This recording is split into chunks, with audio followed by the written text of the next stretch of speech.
My name is Jörn Fleck and I'm the Senior Director of the Europe Center at the Atlantic Council. We are here on day 2 of the Munich Security Conference in beautiful Munich, and I think we've seen 2 major themes today. First, German leaders, including Chancellor Scholz, the leading opposition candidate Friedrich Merz, and various ministers pushing back on Vice President J.D. Vance's blistering criticism in his speech at the conference yesterday about Europe's migration policies, about policies that the Vice President alleged are anti-free speech and anti-democratic.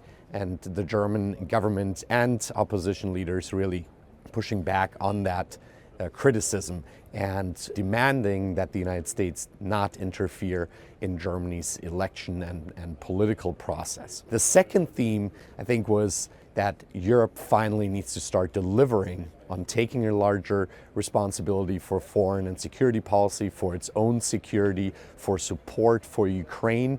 We heard President Zelenskyy of Ukraine make the point that perhaps Europe cannot count on the United States any longer with the certainty it has for decades now, and that Europe ought to develop its own strong foreign and defense policies. The President of Ukraine calling for a European army, and European leaders from EU member states, NATO member states also underlining that Europe finally needs to start delivering on its security, defense, and foreign policy agenda.